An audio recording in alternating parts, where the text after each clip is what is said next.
This 4-year-old beggar girl sees a millionaire being forced to throw a baby down a well. But what she did next shocked everyone. Watch until the end. Comment what you thought of this story with a rating from 0 to 10. I really want to know if you liked my story. And subscribe to my channel to support my work. I'm counting on your help.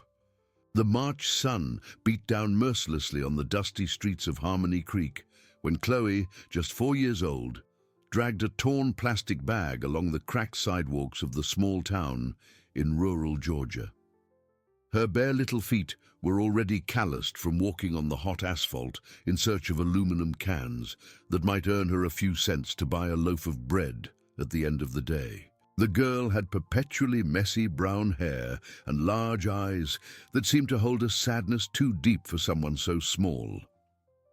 Her floral dress, which had belonged to another child before her, was faded by the sun and the many washings in a basin in the yard of the house where she lived with her grandfather, Jedediah Jed Miller, at 67, was a man bent by the weight of years and regrets.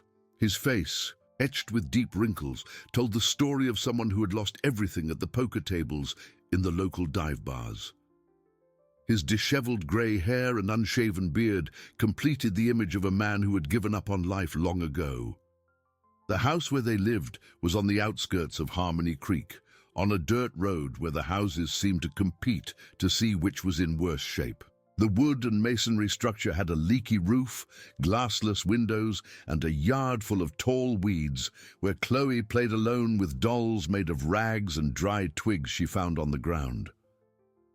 "Grandpa, I found 3 cans today," Chloe announced upon arriving home that afternoon, proudly showing her small treasure to Jed, who was sitting on the porch smoking a hand-rolled cigarette and staring into nothing. "That's good, girl," he muttered without much interest, not even looking at the granddaughter who tried so hard to help. "Go on and save 'em in the corner. We'll take 'em to the scrapyard on Sunday." Chloe nodded and ran to the back of the yard, where she used to play near the fence that separated her house from the abandoned property next door. It was a large lot, full of weeds and trees, where a small homestead used to be, now serving only as a hideout for kids skipping school.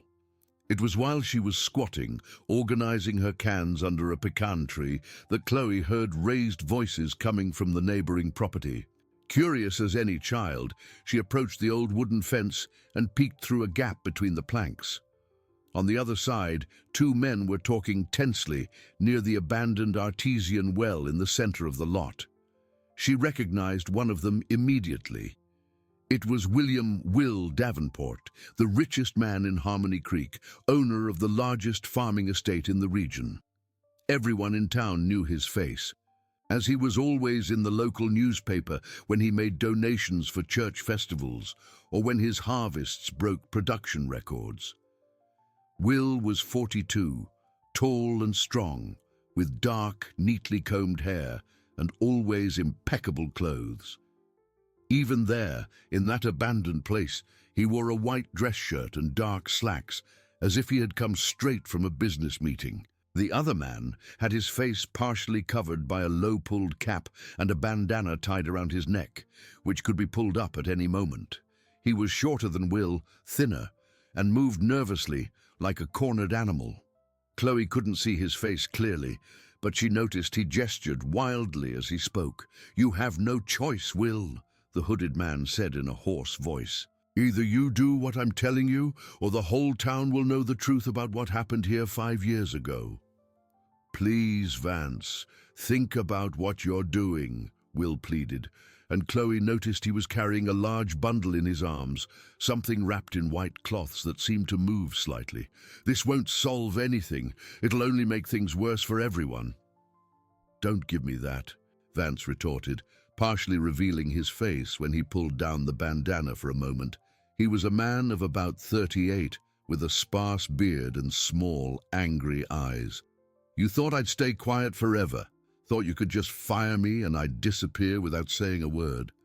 Chloe watched the scene without fully understanding what was happening, but she felt that something very wrong was about to occur, Her little heart beat faster when she saw Will approach the edge of the well with the bundle in his arms. "Just throw that thing in there," Vance ordered, pointing to the well. "And don't try anything, because I know more about you than you can imagine." It was at that moment that the bundle moved more noticeably, and Chloe heard a muffled sound that sounded like a baby's cry. Her eyes widened in horror as she realized there was a child inside those cloths, and Will was being forced to throw it into the well. Without thinking of the consequences, Chloe remembered the rusty baseball bat her grandfather kept behind the house, a relic from the days when he still dreamed of teaching his grandson to play. The girl ran as fast as her little legs could carry her, grabbed the heavy bat, and returned to the fence. "No, stop! Stop!" Chloe shouted with all the force of her childish lungs, slipping through a larger hole in the fence and running towards the two men with the bat raised above her head. The sudden appearance of the girl took both men completely by surprise. Vance, who was already on edge, panicked at the sight of a witness and took off running towards the woods surrounding the lot, stumbling over branches and rocks in his desperate escape. Will, still in shock, looked at Chloe as if he were seeing an angel. In his arms, the bundle was fully revealed. It was indeed a baby, a boy no more than a few weeks old, who was crying softly, wrapped in diapers and a small blanket. "Little girl, what are you doing here?" Will asked, still processing what had just happened. You saved me. You saved my son." Chloe lowered the bat and approached with curiosity, looking at the baby with eyes full of tenderness. "Did the bad man want to hurt the baby?" she asked in her childlike voice, trying to understand the situation. At that moment, Will Davenport understood that he had just been saved by a brave child who barely knew him, and that this little heroine lived in conditions vastly different from those his own son would ever know. An immense gratitude filled his heart, mixed with the realization that his life and Chloe's were now irrevocably connected. "What's your name, little girl?" Will asked, still trembling from the events of the last few minutes. The baby in his arms had stopped crying and was now looking with curious eyes at Chloe, as if recognizing her as his savior. "Chloe," she answered shyly, still holding the baseball bat. "And him?" She pointed to the baby with a timid smile. "This is Benjamin, my son," Will said, adjusting the blanket around the child. "Chloe, you just did something very brave indeed." At that moment, the reality of the situation began to weigh on Will. Vance had fled, but he would surely be back. And now there was a 4-year-old witness who had seen everything. He needed to think quickly about how to protect both Benjamin and Chloe. "Where do you live, Chloe?" he asked, looking around the abandoned lot. "Over there." She pointed to the wooden house on the other side of the fence. "With Grandpa Jed." "And your parents?" "I don't have any, just Grandpa," Chloe answered naturally, as if it were the most normal thing in the world. Will's heart ached. This brave little girl lived only with her grandfather, in a house he could see from there was in terrible condition. The shingles were broken, the paint was peeling, and the yard was overgrown with weeds. "Chloe, I need to ask you something very important," he said, crouching down to her level. "You can't tell anyone what you saw here today, okay? It's a secret between us." "Why? Did the bad man do a bad thing?" "Yes, he wanted to hurt Benjamin, but he's gone now and won't bother us anymore. But if you tell other people, he might come back and try to hurt us again." Chloe nodded with a seriousness impressive for her age. "I can keep a secret. Grandpa always says kids need to know when to be quiet." "Very good. Now, would you like to come with me to see my house? I want to introduce you to my wife." Chloe's eyes lit up. She had never left the poor neighborhood where she lived, and the prospect of seeing the richest man's house in town made her curious and excited. "Can I? But what about Grandpa?" "Let's talk to him first." Will carried Benjamin in his arms as he accompanied Chloe to the fence. She slipped through the same hole she had entered through, and he had to go around to the front gate of the abandoned property to reach the house where she lived. They found Jed in the same position, sitting on the porch, smoking. When he saw the well-dressed man approaching with a baby in his arms, accompanied by Chloe, he stood up suspiciously. "Who might you be, if you don't mind me asking?" "William Davenport.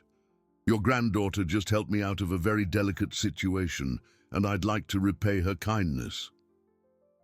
Jed knew the name, of course. Everyone in Harmony Creek knew the Davenports. "Helped how?" "She prevented something very bad from happening to my son," Will said, choosing his words carefully. "I'd like to take her to my house for dinner tonight, if you'll allow it." Jed looked at Chloe, who was making discreet gestures, begging him to accept.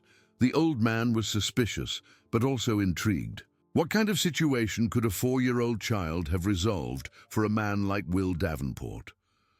"She can go," he finally agreed, "but I want her back before 9 tonight." "Of course. And Mr. Miller, tomorrow I'd like to come back and talk to you about some job opportunities. I have a proposal that might interest you." Jed's face lit up slightly.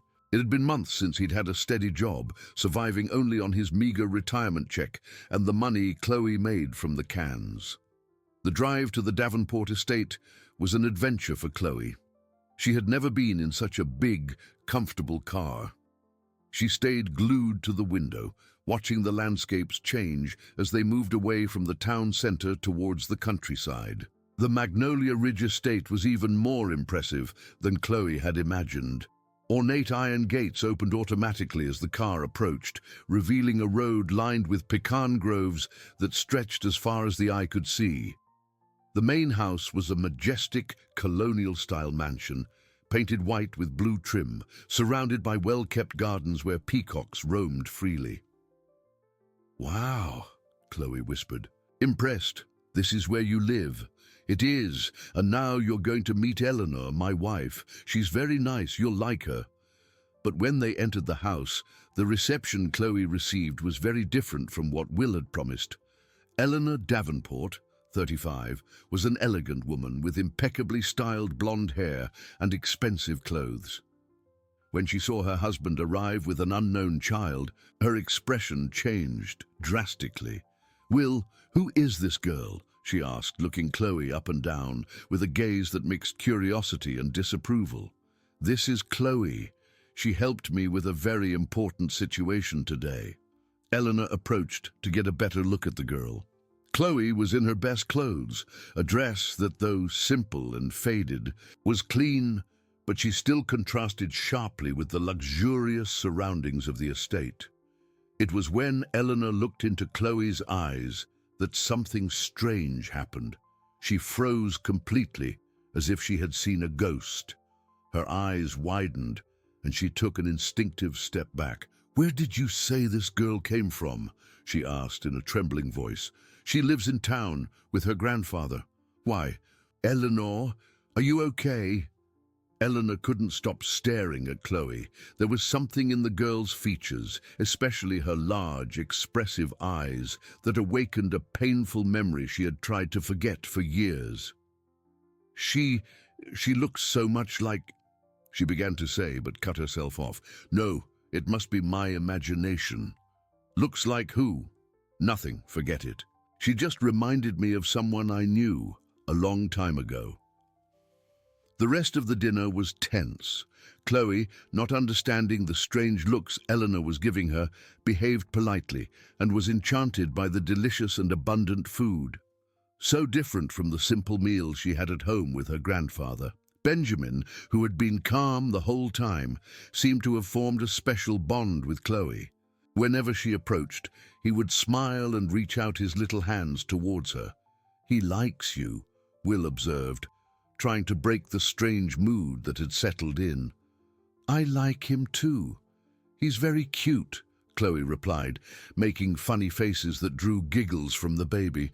When it was time to take Chloe back home, Eleanor said a cold goodbye, but Will made sure to renew his invitation. "Chloe, you can come here whenever you want, and tomorrow I'm going to talk to your grandfather about a job." On the way back, Chloe asked, "Why didn't the pretty lady like me?" "She did like you, Chloe. Sometimes adults are worried about other things and forget to be nice, but I'm sure she'll like you very much when she gets to know you better." Will wasn't being entirely honest. He had noticed his wife's strange reaction, but couldn't understand why. What he didn't know was that very night, Eleanor was locked in her study, rummaging through old photo albums, desperately searching for a specific image that would confirm her suspicions. And when she finally found the photo she was looking for, an image of her younger sister, Valerie, taken a few months before she mysteriously disappeared 5 years ago, Eleanor was sure she wasn't mistaken. Chloe had the exact same eyes, the same face shape, the same expression as Valerie when she was a child. An impossible coincidence unless... Eleanor felt a chill run down her spine as a terrible possibility began to form in her mind. The next morning, Will kept his promise and drove back to Jed's house. He found the older man sweeping the yard, trying to bring some order to the place that looked like it had been abandoned for years. "Good morning, Mr. Miller. I came to talk about that job proposal I mentioned yesterday." Jed stopped sweeping and leaned on the broom handle. His tired eyes shone with a hope he tried to hide. "What kind of work did you have in mind? I need someone experienced to handle maintenance on the estate, small repairs, tending the gardens near the house, overseeing some activities. Nothing too strenuous, considering your age." "And the pay? Double the minimum wage, plus a house and food for you and Chloe. You'd live in a small cottage on the back of the property, well kept and comfortable." Jed almost dropped the broom. It was more money than he had earned in the last 6 months combined. "Are you serious?" "Completely. Chloe did something very special for my family yesterday, and I want to repay her. Besides, you seem like a hard-working man who just needs a chance." What Will didn't mention was that the offer also served to keep Chloe close. After Vance's threat the day before, he felt he needed to protect the girl who had become an unwitting witness to something very dangerous. "When would I start?" "Today, if you want. I can send a truck to get your things this morning." Jed looked around the decaying house where he had lived for 5 years, ever since he arrived in Harmony Creek, carrying only a few bags and a baby of a few months in his arms. There wasn't much to take. "I accept," he said, extending his hand to shake Will's. 2 hours later, Chloe was running through the gardens of Magnolia Ridge Estate as if she were born there. The cottage assigned to them was small but cozy, with 2 bedrooms, a living room, a kitchen, and a full bathroom, a luxury Chloe had never experienced. "Grandpa, look, the faucet has hot water," she shouted from the bathroom, amazed by the novelty. Jed smiled at his granddaughter's joy. It had been so long since he'd seen her truly happy. But something about Will's excessive generosity bothered him. Rich men weren't usually so solicitous with strangers without very specific reasons. Meanwhile, in the main house, Eleanor had spent a sleepless night. In the morning, she decided to find Will in his study. "I need to talk to you about that girl," she said, closing the door behind her. "Chloe? What about her?" "Will, she looks exactly like my sister Valerie when she was little, exactly." Will looked up from the documents he was reviewing. "Eleanor, a lot of children look alike. It doesn't mean anything. It's not just a superficial resemblance, it's something deeper. The eyes, the way she smiles, even the way she tilts her head when she's curious. It's Valerie in miniature." "And what are you suggesting?" Eleanor took a deep breath before continuing. "What if she's Valerie's daughter? What if my sister had a child before she disappeared?" The suggestion hit Will like a punch to the gut.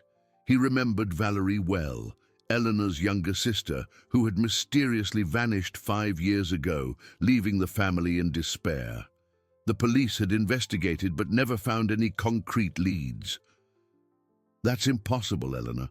Chloe lives with her grandfather. If she were Valerie's daughter, don't you think he would have said something? Unless he has reasons to hide the truth.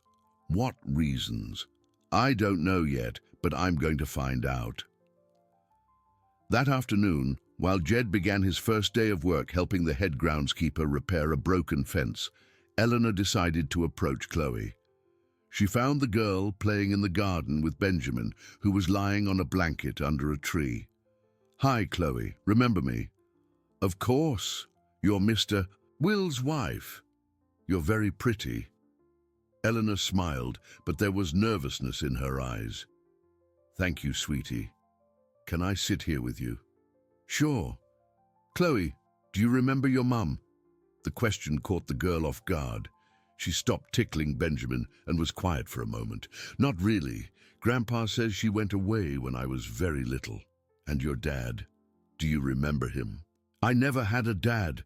Grandpa says some babies are just born with a mum." Eleanor's heart raced. "And have you always lived with your grandfather?"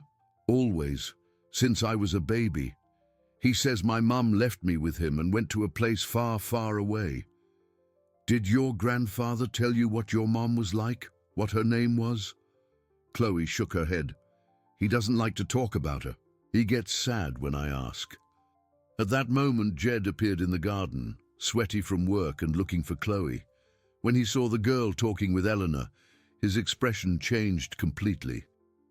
"Chloe, come here. It's time for lunch." "But I was talking to Miss Eleanor." "Now, Chloe," Jed insisted with a tone that allowed no argument. Eleanor immediately noticed the tension in the older man's behavior. "I'm sorry if I interrupted anything. I was just getting to know Chloe better." "No problem, Mrs. Davenport, but the girl needs to eat and rest." After Chloe ran ahead, Eleanor faced Jed directly. "Mr. Miller, may I ask you a personal question?" "Of course." "How exactly did Chloe come to be with you?" Jed hesitated for a fraction of a second, long enough for Eleanor to notice. "She's my granddaughter, my daughter's child." "And where is your daughter now?" "She left when Chloe was a baby. Didn't want the responsibility." "I see. And what was your daughter's name?" This time the hesitation was longer. Maria Miller." Eleanor nodded, but there was something in the way Jed spoke that didn't convince her. His answers seemed rehearsed, too automatic. That night, Eleanor told Will her suspicions again, this time mentioning the strange conversation she'd had with Jed. He was nervous, Will, very nervous, and his answers didn't sound natural. "What are you going to do?" "I'm going to investigate. I'm going to find out where this girl really came from." "Eleanor, be careful not to create problems where there are none. This family is going through a hard time. Let's not make their situation more complicated." "And what if she really is my niece? What if Valerie had a daughter and for some reason that child ended up with a stranger?" Will fell silent. He had also noticed something odd in Jed's behavior, but he had other reasons to worry. Vance was still out there, and at any moment he could return to continue his threats. On the other side of the property, in the cottage where they now lived, Jed was helping Chloe get ready for bed. The girl was radiant with happiness in her new life. "Grandpa, I really like it here. Miss Eleanor is nice. She asked a bunch of questions about my mom." Jed stopped combing the girl's hair. "What kind of questions?" "She wanted to know what my mom was like, what her name was, things like that." "And what did you answer?" "That I don't remember her, and that you don't like to talk about it." Jed finished combing Chloe's hair in silence, but his face was tense with worry. After the girl fell asleep, he went out onto the cottage porch and looked at the stars, smoking nervously. There were secrets in his life he hoped to take to his grave. Secrets about how Chloe had really come to him, about what he had witnessed on that rainy night almost 5 years ago, and especially about why he had decided to remain silent about it all. But now, living on the property of the family that had the most to lose from the truth, Jed felt that these secrets could explode at any moment, and if that happened, it wouldn't just be his life that would be destroyed, but also that of the only person he truly loved in this world, Chloe. A week had passed since Chloe and Jed moved to the estate, and the routine seemed to be settling in perfectly. Chloe had adapted with impressive ease to her new life, playing in the gardens during the day and helping Jed with small tasks he deemed appropriate for her age. Will watched it all with satisfaction, but also with constant worry. Vance had shown no further signs of life, which could either mean he had given up on his threats or that he was planning something more elaborate. It was on a Tuesday afternoon, while Chloe was playing with Benjamin on the main house's porch, that an unfamiliar car appeared at the estate's entrance. Will was in his study when the maid came to inform him of the unexpected visit. "Who is it?" he asked. "A man. He said he wants to talk about a private matter of yours." A chill ran down Will's spine. Could it be Vance, back to pick up where he left off? He asked the maid to take Chloe inside and went to receive the visitor alone. To his surprise, the man who got out of the car was not Vance, but someone he hadn't seen in years.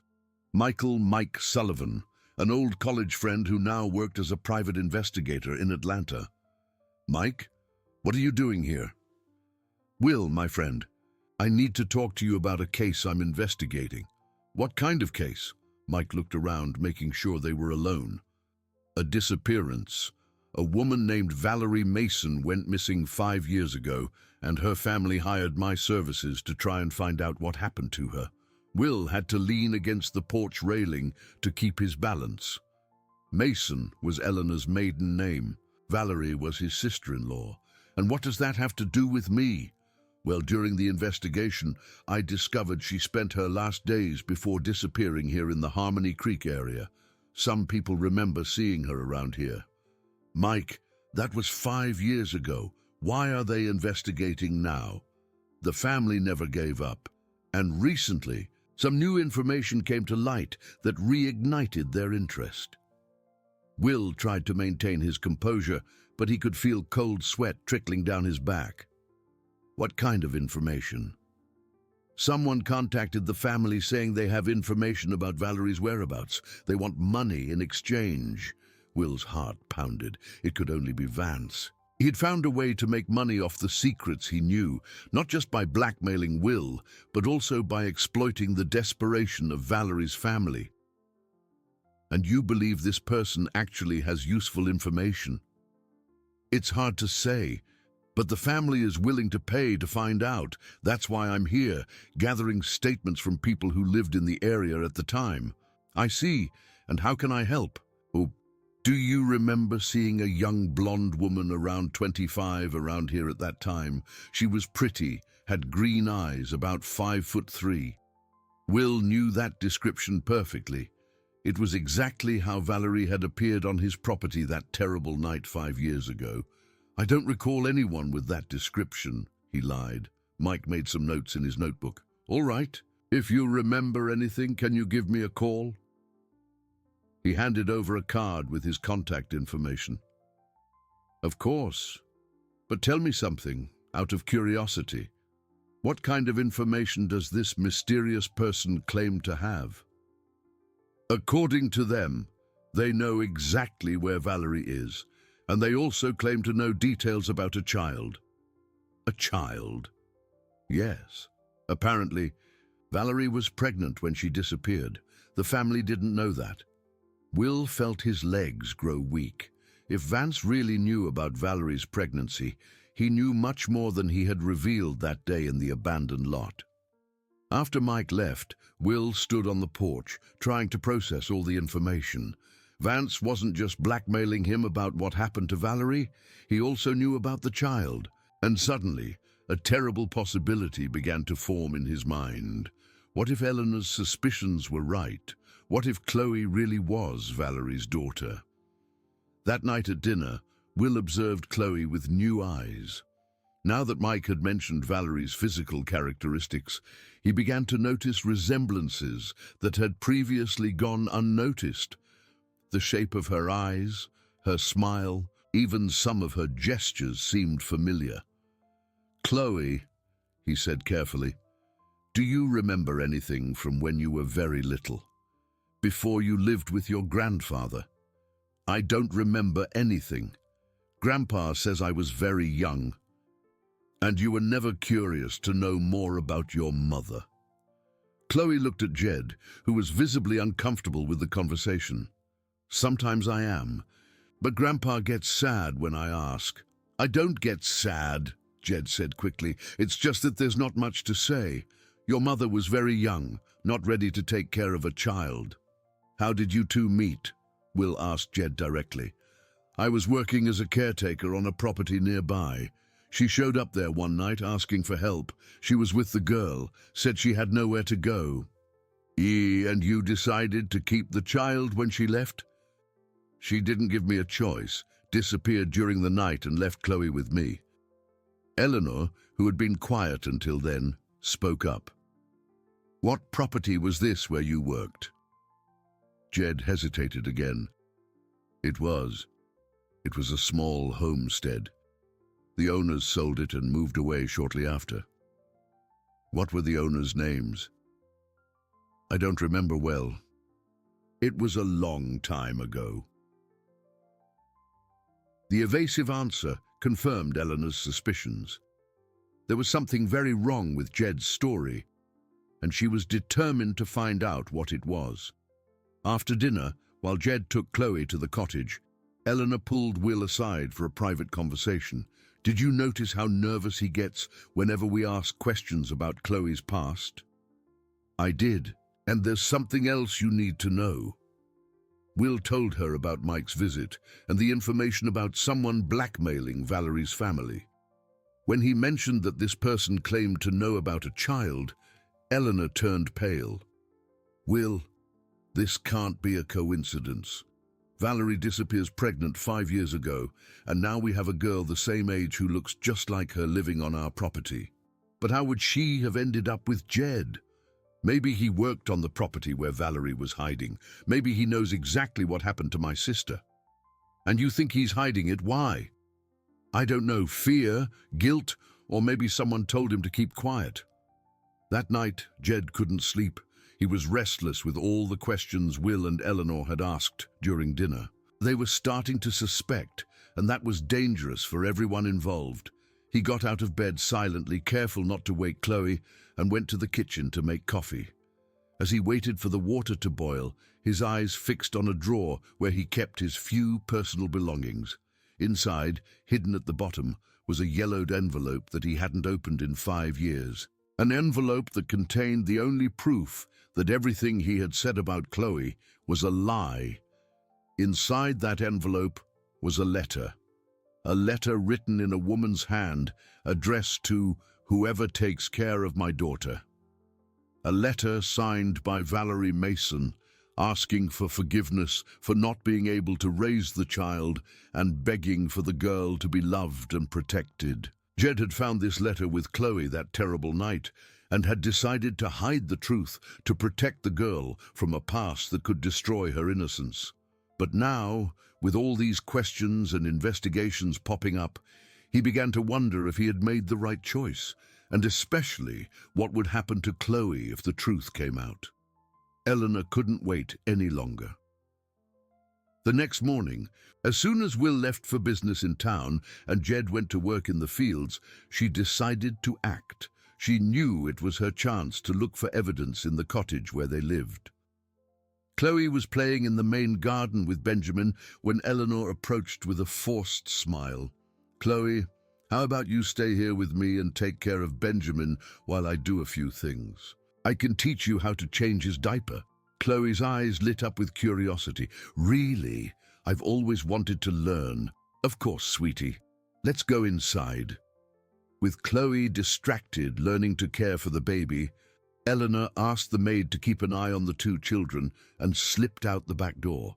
The cottage where Jed and Chloe lived was only 50 yards from the main house. Hidden by a row of fruit trees, the door was unlocked.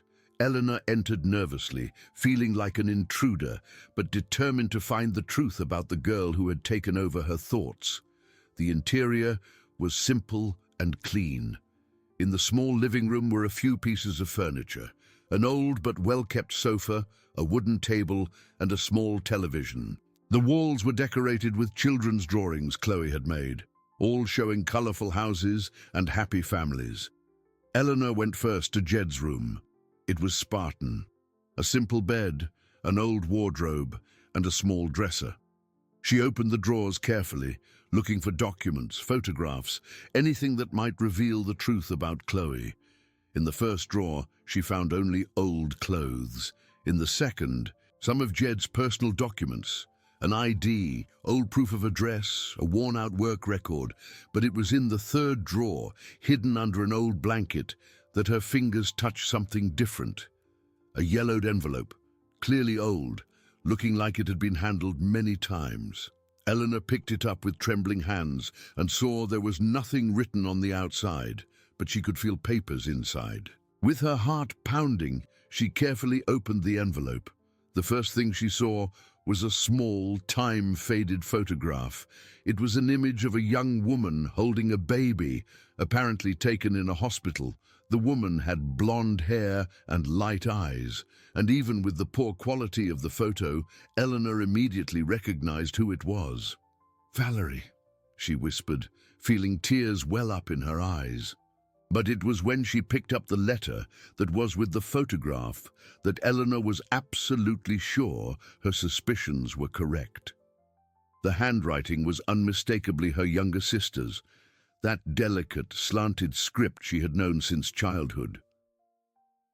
"To whoever takes care of my daughter," it read at the top of the page. Eleanor sat on Jed's bed and read the entire letter, each word cutting her heart like a blade. "I don't know who will find this letter with my little girl, but I hope it's someone with a good heart. My name is Valerie Mason. I'm 26 years old, and this is my daughter, Chloe. She was born 3 months ago and is the most precious thing in my life. I'm leaving her because I have no choice. I made terrible mistakes, got involved with the wrong people, and now I can't protect her anymore. If I stay with her, we will both be in danger. Please take good care of my girl. She likes music, especially lullabies. She's afraid of the dark, so always leave a little light on in her room. And she loves it when you tell her stories. The more fantastical, the better.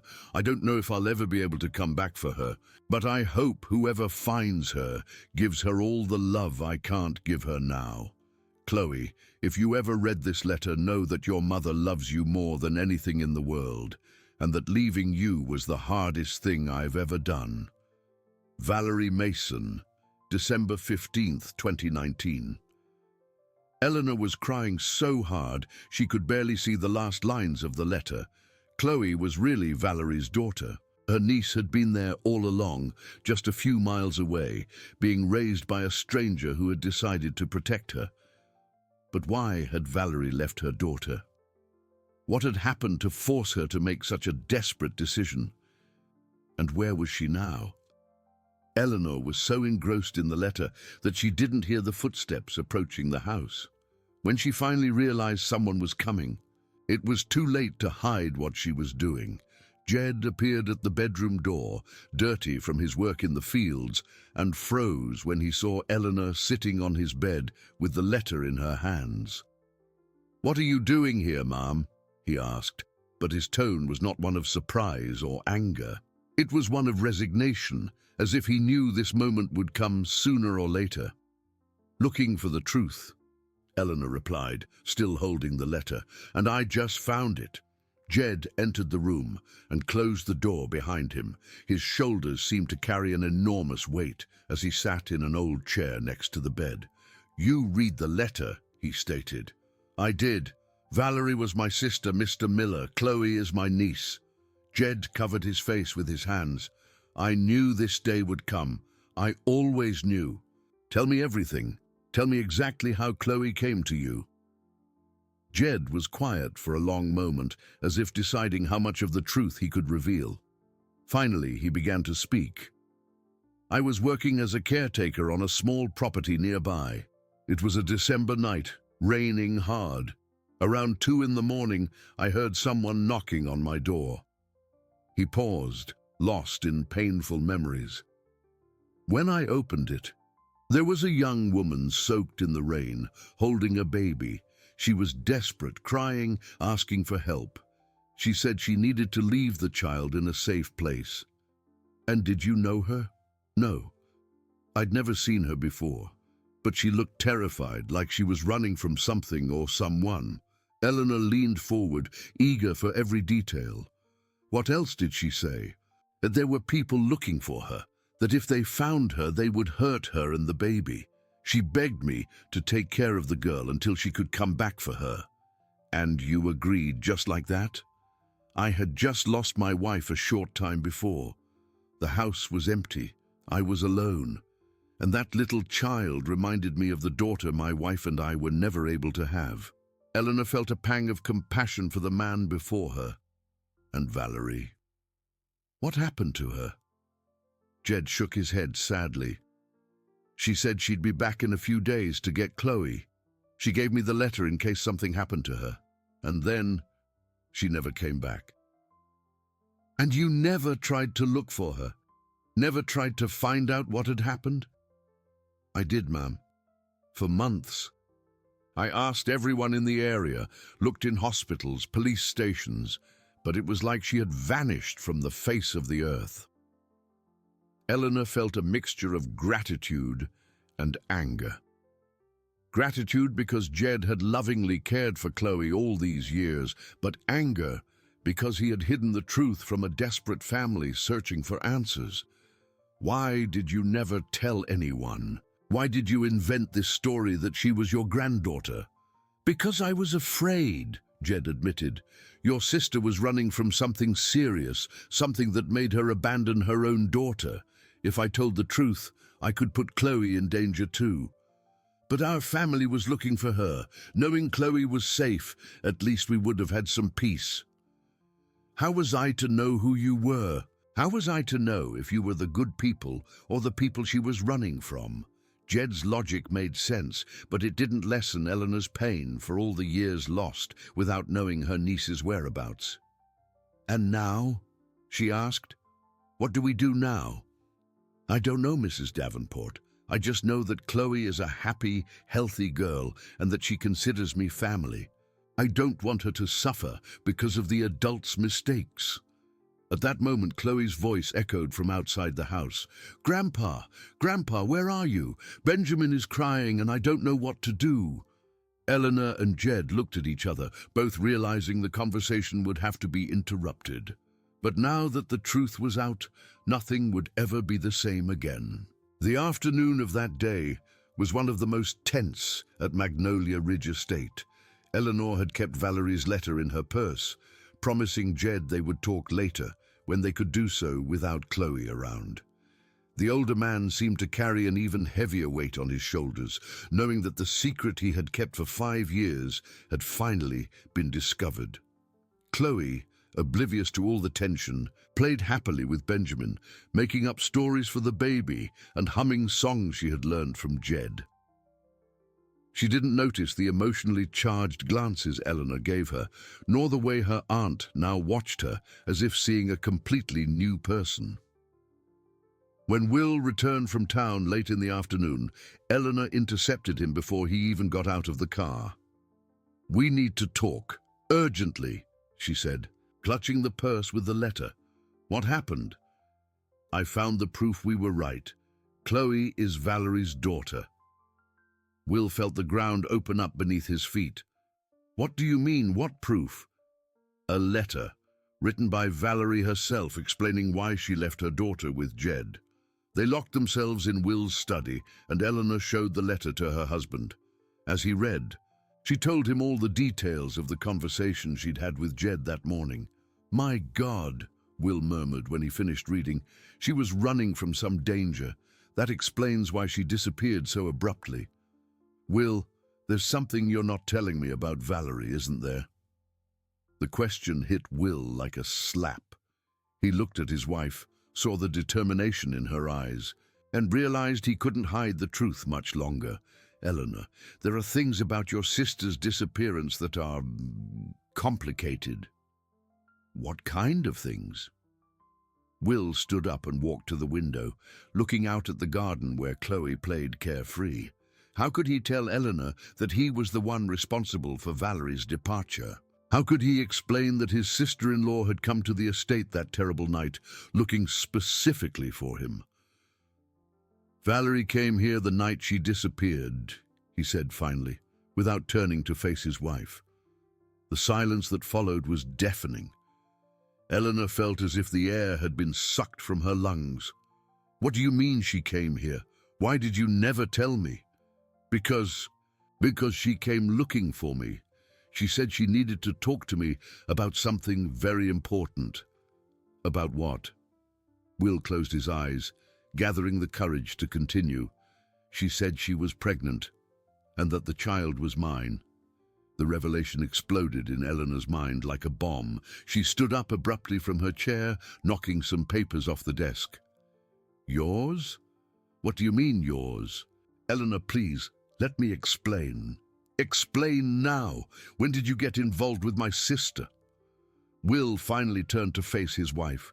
His face was pale, marked by the guilt he had carried for 5 years. "It was before we were married, long before. Valerie and I had a brief relationship when she was 20. It only lasted a few months and ended when we realized it wouldn't work." "And you never thought it was important to tell me that?" "Because it meant nothing. It was a teenage crush, youthful foolishness. When I met you, I completely forgot about that story." Eleanor was pacing back and forth in the study, trying to process the information. "So you're telling me that Chloe is your daughter? That my niece is actually my stepdaughter?" I don't know, Eleanor. Valerie said she was, but at the time I thought she might be lying to get money or help." "And what did you do when she told you?" Will hesitated, knowing the next part of the story was even harder to tell. "I didn't believe her. I thought it was a blackmail attempt. We argued, she got very upset. And then she ran off the estate in the middle of the night, in the pouring rain. That was the last time I saw her." Eleanor stopped pacing and stared at her husband with a look of growing horror. "You sent my pregnant sister away in the middle of the night, in the rain." "I didn't know she was telling the truth. I thought it was a lie. And later, after she disappeared and our whole family was desperately looking for her, you never thought to mention that she had been here." I was afraid you'd all blame me for her disappearance." Eleanor felt a rage so intense she had to lean on the desk to keep from fainting. "And you'd be right to blame you. If you had believed her, if you had offered help, maybe she wouldn't have had to run away. Maybe she'd still be alive." "Eleanor, please." "No, don't ask for my understanding now. For 5 years, 5 whole years, you watched me suffer over Valerie's departure, watched my family fall apart with worry, and you never, ever said a word about what really happened." At that moment, the study door opened, and Chloe ran in, holding a drawing. "Uncle Will, I made a drawing of Benjamin for you," she announced cheerfully, stopping abruptly when she noticed the tension in the room. "Why is Aunt Eleanor crying?" The silence in the study was suffocating. Eleanor looked at this girl, her niece, possibly her stepdaughter, and felt her heart break as she realized Chloe had grown up without knowing her real family because of lies and omissions. "It's nothing, sweetie," Eleanor said, wiping her tears and forcing a smile. "I was just talking to your uncle about grown-up things." Chloe showed the drawing, which depicted Benjamin sleeping in his crib surrounded by colorful flowers. "Do you like it? I made it with lots of love." "It's beautiful, my dear," Will said, his voice choked with emotion. Looking at this talented and loving child, he began to wonder if Valerie had really lied about the paternity. "Chloe, can you go play outside for a little longer?"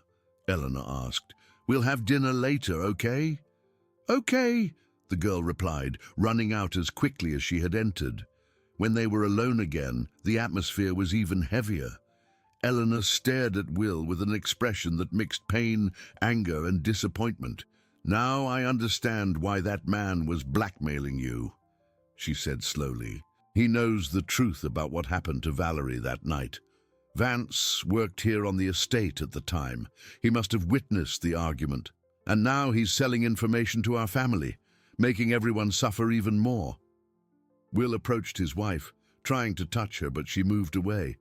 "Eleanor, I know I made terrible mistakes, but..." "Mistakes? You didn't make mistakes, Will. You destroyed an entire family with your lies. My parents have spent the last 5 years blaming themselves for Valerie's departure, thinking they were the ones who did something wrong. My mother is sick with worry to this day. What do you want me to do now? I can't turn back time. I want you to be honest with me for the first time in 5 years. I want you to tell me exactly what happened that night, without leaving out a single detail." Will took a deep breath, knowing the time had come to tell the whole truth, even if it cost him his marriage. And as he prepared to recall the events of that terrible night, one question hammered in his mind. If Chloe was really his daughter, what would that mean for all of their futures? Outside the study, without either adult noticing, Jed had approached to ask Will about a problem with the crops. But hearing raised voices through the slightly open window, he stopped to listen, and what he heard made his blood run cold. They were figuring everything out much faster than he had imagined. And that meant it might be time to reveal the last secret he had kept for all these years, the secret of what really happened to Valerie after she left Chloe with him. That night, the Magnolia Ridge estate sank into a tense silence, heavy with hurt. Eleanor had locked herself in her room after dinner, refusing to speak to Will. The revelation about his past with Valerie had shaken the foundations of their marriage in a way that seemed irreparable. Will remained in his study late into the night, drinking whiskey and trying to gather the courage to tell his wife the rest of the story. But there were details from that night that he himself preferred to forget, moments that had haunted him for 5 years and now came rushing back with full force. On the other side of the property, in the small cottage, Jed also couldn't sleep. After overhearing part of the conversation between Will and Eleanor, he knew it was only a matter of time before the whole truth came out, and there was a secret he carried alone, something he hadn't even mentioned in the letter Valerie had left. Chloe slept soundly in the next room, tired from playing with Benjamin and with no idea that her life was about to change again. In her childish dreams, she flew over the pecan groves like a bird, free and happy. It was around 2 a.m. that Jed made a decision. He got up silently, checked that Chloe was still asleep, and left the house, heading towards the main property. The time had come to tell everything he knew, even if it meant losing the only family he had left in his life. He found a light still on in Will's study.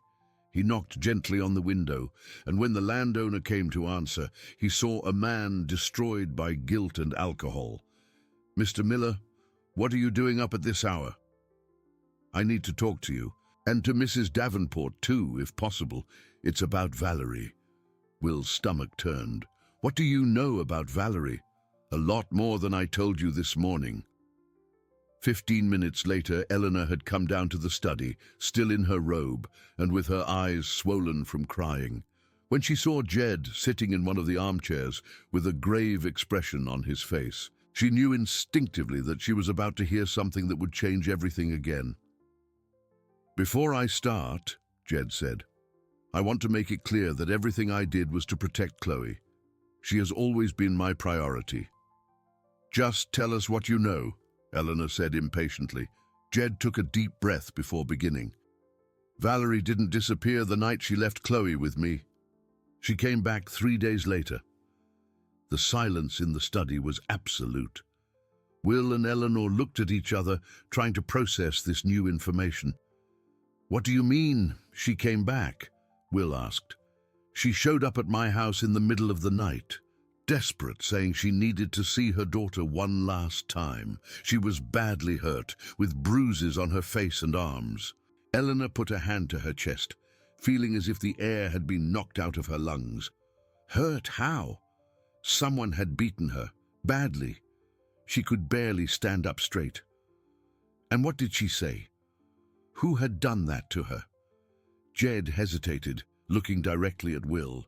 She said she had looked for you again after that first night, that she had tried to better explain the pregnancy situation. Will turned pale. That's not true. She didn't come back here. Not here to the estate. She found you in town at the agricultural co-op office. The memory hit Will like a lightning bolt. He remembered now. Valerie had indeed shown up at the office 3 days after her first visit, but he was in an important meeting and had told his secretary to say he was busy. She said you refused to speak with her, Jed continued, and that when she insisted, you had security remove her from the premises. I was in a meeting with important investors. I couldn't interrupt. Because of that, she went looking for other people in town, people she thought could help her with money or a job. A shiver ran down Eleanor's spine. What people? She didn't give me names, but from what I understood, they were men who didn't like it when she talked about having Mr. Davenport's child. The pattern was starting to form in Will's mind. Valerie had been telling people in town about the pregnancy, and it had reached the ears of people who had reasons to want to harm him. Go on, Eleanor urged. She told me these men said she was making up stories to damage Mr. Davenport's reputation, that no one would believe a woman like her against an important man like him. And then they decided to teach her to keep quiet. They beat her and threatened to do worse if she didn't disappear from town. Eleanor was crying again. The image of her sister being assaulted by brutal men was more than she could bear. Is that why she came back to get Chloe? Will asked, beginning to understand the scale of the tragedy he had helped create. No. She came to say goodbye to her daughter. She said she was going far away, to a place where no one could find her, but that she couldn't take Chloe with her because it would be too dangerous. And you just let her leave, hurt like that. I tried to convince her to stay, to go to the police, to her family, but she was terrified. She said these men had contacts in the local police, that no one would protect her. Jed paused, knowing the hardest part was yet to come. She spent the night at my house, taking care of Chloe, singing to her, saying goodbye. The next morning, she made me promise I would never tell anyone about her visit. And you promised? I did, and she left. But what? Jed closed his eyes, gathering the courage to reveal the final secret. 2 weeks later, I saw it in the local paper. A woman had been found drowned in the Chattahoochee River down in Atlanta. The description matched Valerie's. The silence that followed was as if the world had stopped. Eleanor felt her legs give way and had to lean on the desk. Will let his whiskey glass fall to the floor, where it shattered into 1,000 pieces. You think she died? Eleanor whispered. I went to Atlanta to check, but by the time I got to the morgue, the body had already been buried as a Jane Doe. No one had claimed it. Why did you never tell anyone this? Because I wasn't sure it was her, and mainly because Chloe was just a baby. If I said her mother had been found dead, she would have ended up in an orphanage, and I already loved that girl as if she were my own granddaughter. Eleanor sank into the armchair, sobbing uncontrollably. The possibility that Valerie had been dead all these years, while the family desperately searched for her, was too devastating to process. Will moved to the window, looking out into the darkness, now carrying a weight of guilt that seemed unbearable. If he had paid attention to Valerie when she sought help, if he had believed her story about the pregnancy, maybe she would still be alive.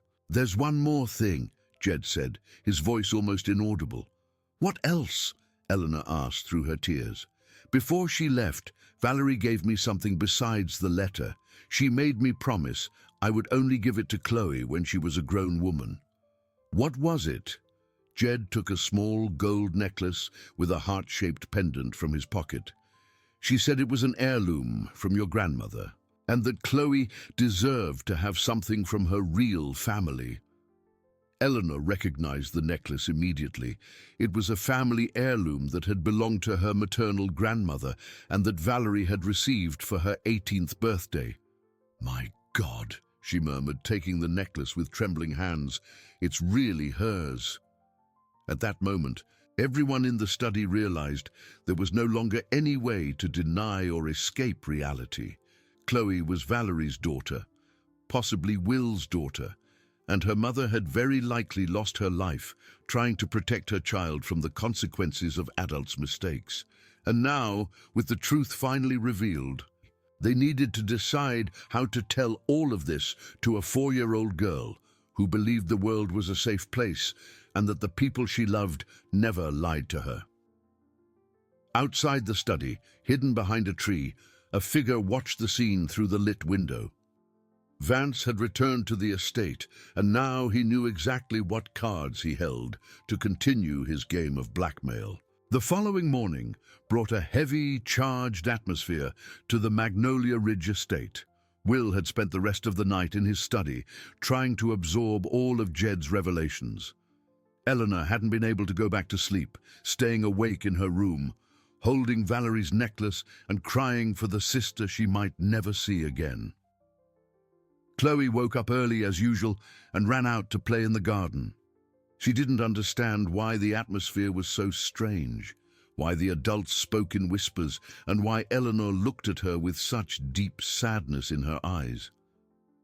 "Grandpa, why is everyone sad today?"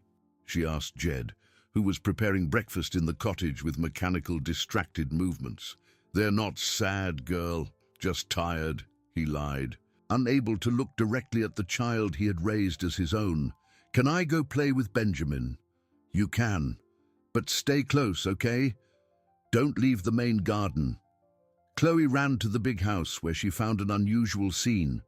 Will was sitting at the breakfast table but hadn't touched his food. Eleanor was standing at the kitchen window, looking out as if expecting someone to arrive.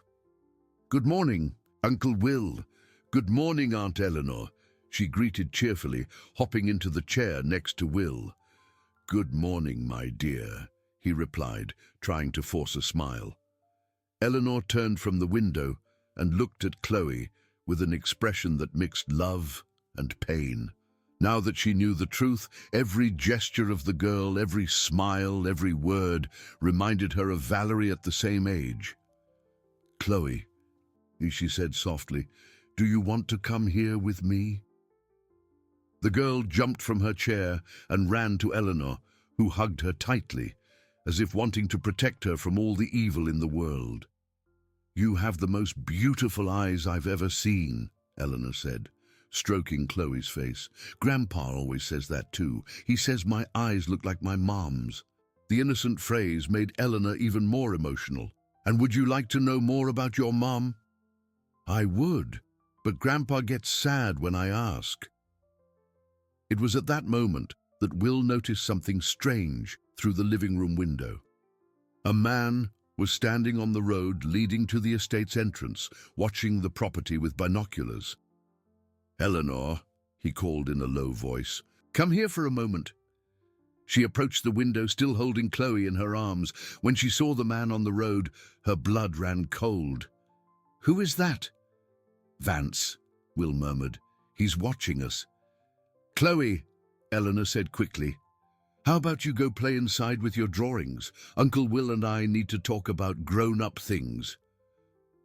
The girl nodded and ran to the living room, where paper and colored pencils had been scattered since the day before.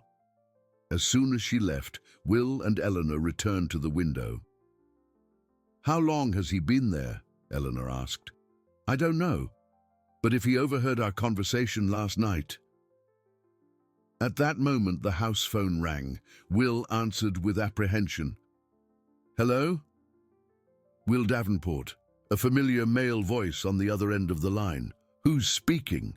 An old friend, Vance. I think we need to talk again. What do you want? I want you to come to the entrance of your property, alone. We have pending business to resolve.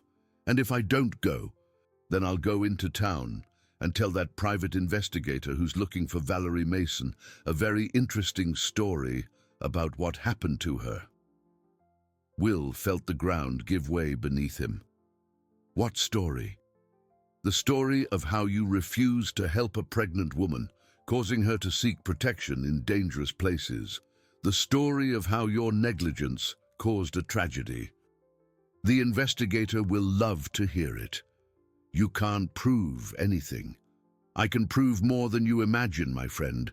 I have witnesses, I have documents, and now I also have a child who proves Valerie was here.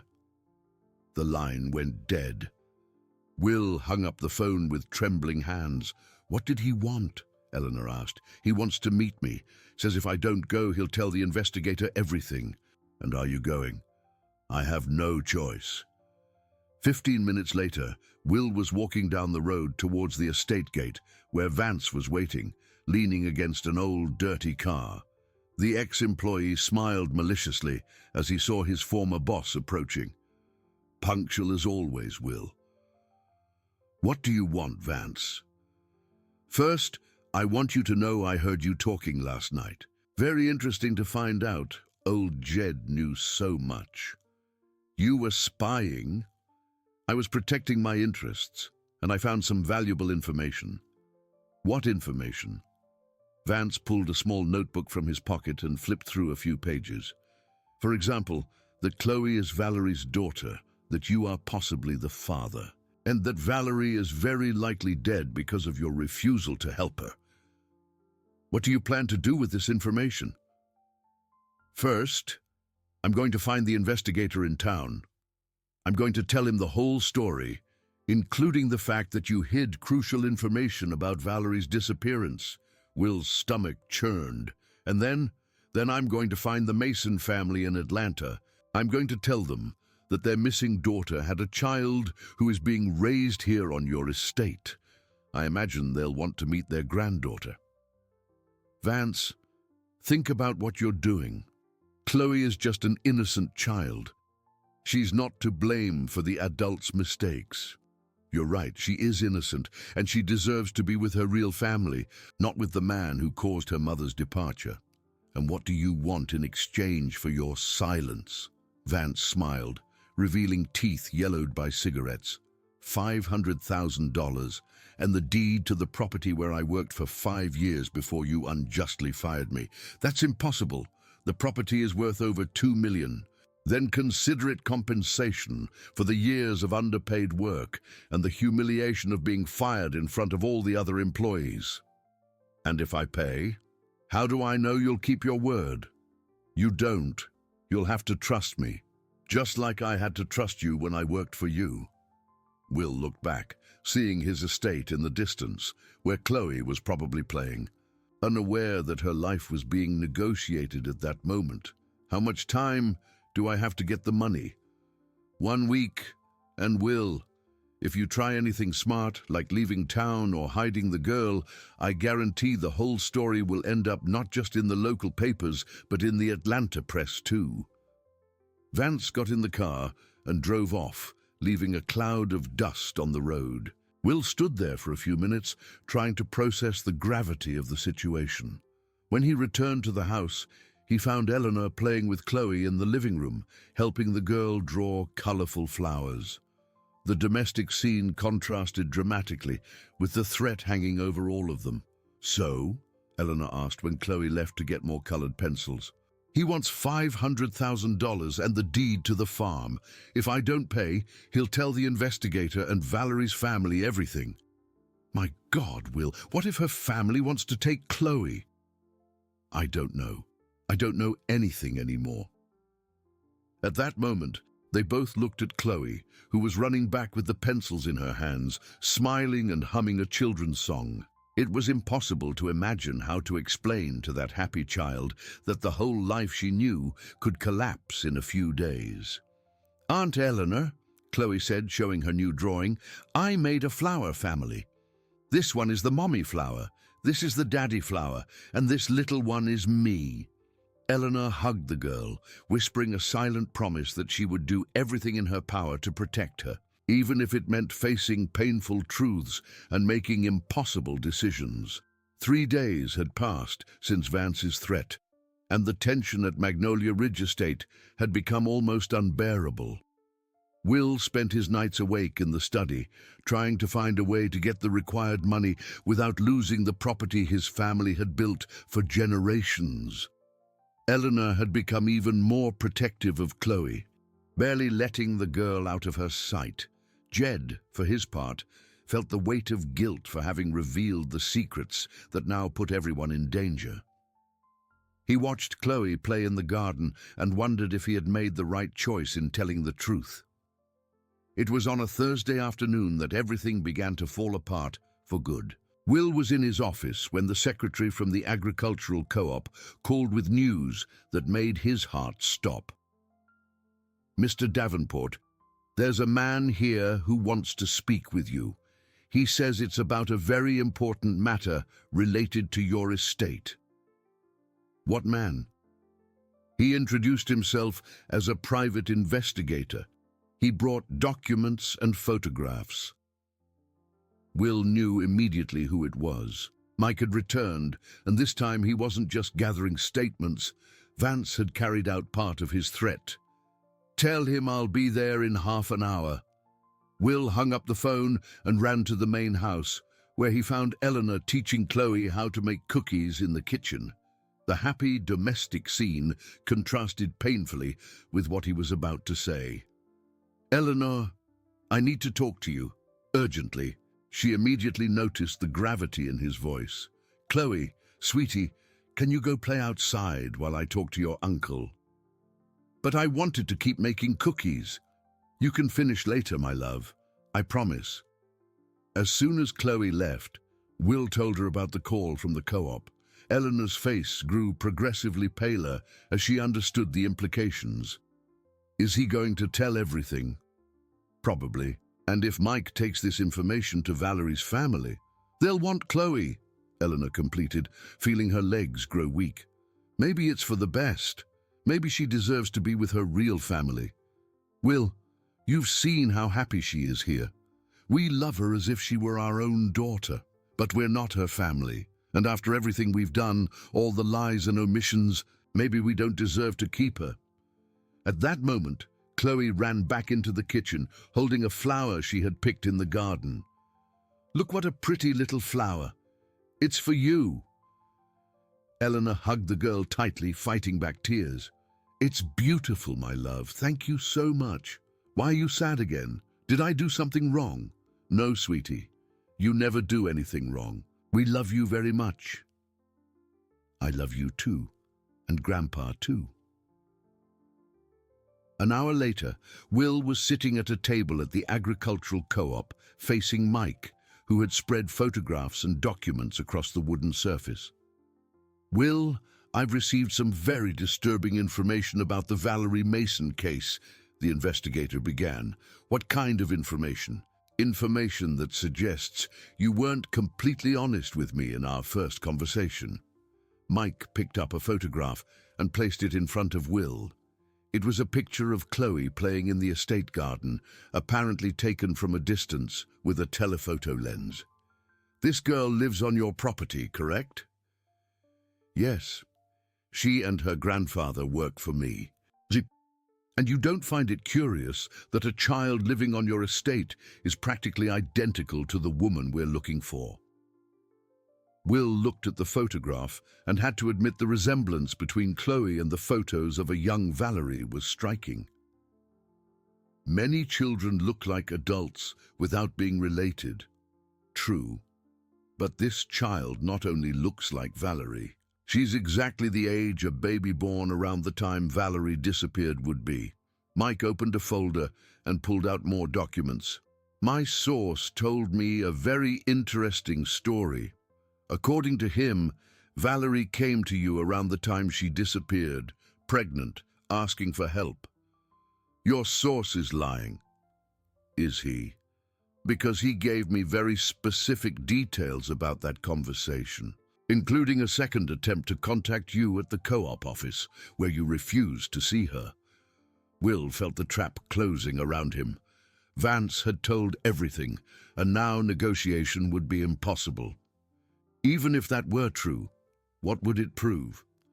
It would prove that you withheld crucial information about a missing person, and it would raise serious questions about this child's paternity. Mike leaned forward, looking directly at Will. I'm going to make you a proposal. You tell me the truth about what happened to Valerie, and I'll do everything I can to protect the child in the process. And if I don't, then I'm going to the Mason family today. I'll show them the photographs of the girl and tell them everything I know. They'll want a DNA test, and when they find out she's Valerie's daughter, they'll file a lawsuit for custody. Will was silent for a long time, weighing his options. All of them seemed to lead to the same result: losing Chloe. The child is happy where she is, he said finally. She loves the people who take care of her. Tearing her away from that environment would be cruel. Perhaps. But hiding a child from her biological family is also cruel and possibly illegal. She wasn't hidden. She was saved. Saved from what? Will realized he had said more than he intended. Saved from a life of hardship. The grandfather who cares for her provides love and stability. The grandfather who isn't actually her grandfather, according to my information. The conversation was interrupted when Mike's cell phone rang. He answered and spoke in a low voice for a few minutes, while Will tried to catch fragments of the conversation. Yes, I have new information. No, I haven't confirmed it yet. I understand they want to come here. All right, I can meet them tomorrow. When he hung up, Mike looked at Will with a serious expression. That was the Mason family. They've decided to come to Harmony Creek in person. They arrive tomorrow. Why? Because someone called them last night claiming to have information about a granddaughter they didn't know existed. Will closed his eyes, realizing Vance had accelerated his timeline. Now there was no more time for negotiations or attempts to find the money. Mike, can I ask you a favor? Depends on the favor. Give me until tomorrow afternoon before you introduce the family to the child. I need to prepare her for this situation. And you'll tell me the truth about Valerie? Will took a deep breath, knowing there was no longer any escaping reality. I'll tell you everything I know. When he returned to the estate, Will found a scene that broke his heart. Chloe was in the garden playing with Benjamin, singing a children's song while shaking a rattle for the baby. Eleanor and Jed watched from a distance, both with expressions of deep sadness. How did it go? Eleanor asked when he approached. Her family arrives tomorrow. Jed lowered his head. So this is the end. Maybe it's the beginning, Eleanor said, trying to be strong. Maybe Chloe deserves to know her mother's family. And what if they want to take her away? Then we'll have to let them, Will replied, watching Chloe laugh at the faces Benjamin was making. But at least she'll know she was loved here. That night, after Chloe had fallen asleep, the three adults gathered on the main house's porch to plan how to tell the girl the truth. It was a conversation none of them wanted to have, but which they could no longer postpone. Tomorrow, Chloe's life would change forever, once again, and this time they weren't sure it would be for the better. The morning of the most dreaded day had arrived. Chloe woke up early as usual, with no idea that her life was about to change completely once again. She ran to the main house's kitchen, where she found Eleanor preparing breakfast with nervous, distracted movements. "Good morning, Aunt Eleanor. Can I help you?" "Good morning, my love," Eleanor replied, trying to smile despite the anguish she felt. "Today you're going to meet some very special people." "What people?" "People who knew your mommy." Chloe's eyes widened with curiosity. "They really knew my mommy?" Are they going to tell stories about her? Probably, sweetie. Will entered the kitchen at that moment, looking like he hadn't slept all night. He had spent hours in his study, trying to find the right words to explain the situation to Chloe, but they all seemed inadequate. "Chloe," he said, crouching down to her level, "do you remember when we talked about how sometimes adults hide things to protect children?" "I remember." "Well, we hid some things about your story, important things that you deserve to know." Chloe's face grew serious, sensing the gravity in the voice of the uncle she had grown to love. "What kind of things?" "About who your real family is. Addition." At that moment, Jed appeared at the kitchen door, his eyes red and his face marked by insomnia. He had cried during the night, knowing he was about to lose the girl he considered his own child. "Grandpa!" Chloe exclaimed, running to hug him. "Uncle Will said I'm going to meet people who knew my mum." Jed hugged the girl tightly, as if wanting to protect her from all the pain that was to come. "It's true, my little flower, and they are very good people." At 10 in the morning, a black car stopped at the estate's entrance. Mike got out of the driver's seat and went to open the doors for the passengers. From the back seat emerged two elderly people, around 60 years old, visibly nervous and emotional. Carmen Mason, Valerie and Eleanor's mother, was a lady with grey hair tied in a bun, wearing a simple but elegant dress. Her eyes were just like Eleanor's, and consequently very similar to Chloe's. Robert Mason, her husband, was a tall, thin man with glasses and a neatly trimmed beard, who held his wife's hand firmly. "Are you ready?" Mike asked. "We'll never be ready for a situation like this," Carmen replied, her voice trembling with emotion. "But we need to know the truth." The three walked towards the main house, where they were received by Will on the porch. The embarrassment was visible on the landowner's face, who knew he was about to face the parents of the woman whose departure he had helped cause. "Mr. and Mrs. Mason," he greeted formally. "Mr. Davenport," Robert replied coldly. "The investigator has told us some very concerning things." "I imagine so. Please come in."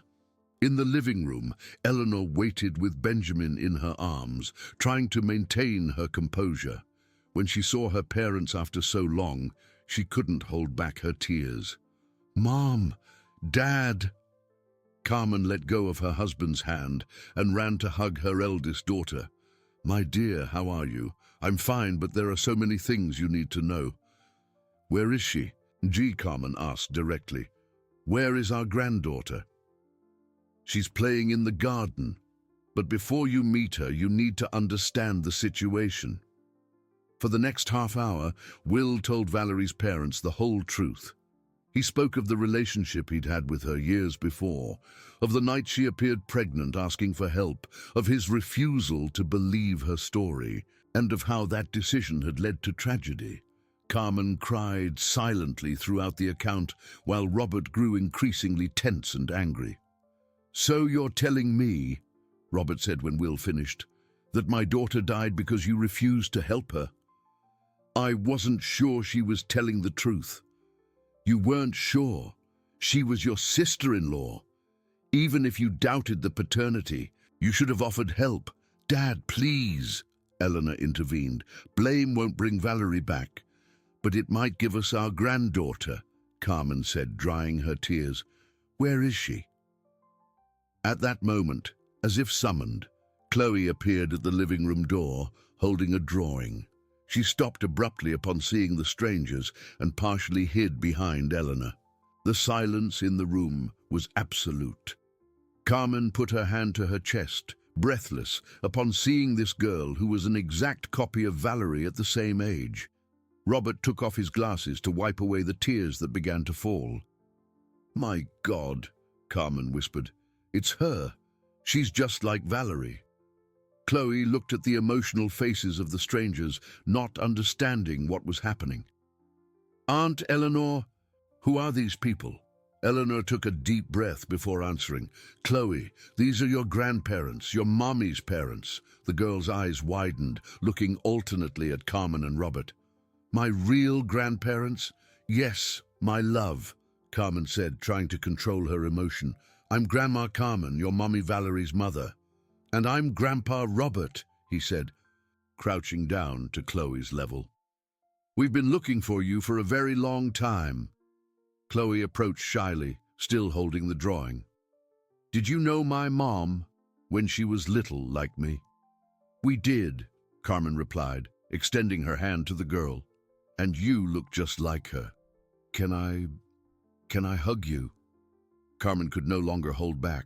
She knelt on the floor and hugged the granddaughter she had searched for 5 years, crying with both joy and sorrow. Robert joined the hug, and the three of them stood there for a few minutes, getting to know each other through silent affection. I made a drawing, Chloe said when they separated. It's of my family here on the estate. Do you want to see?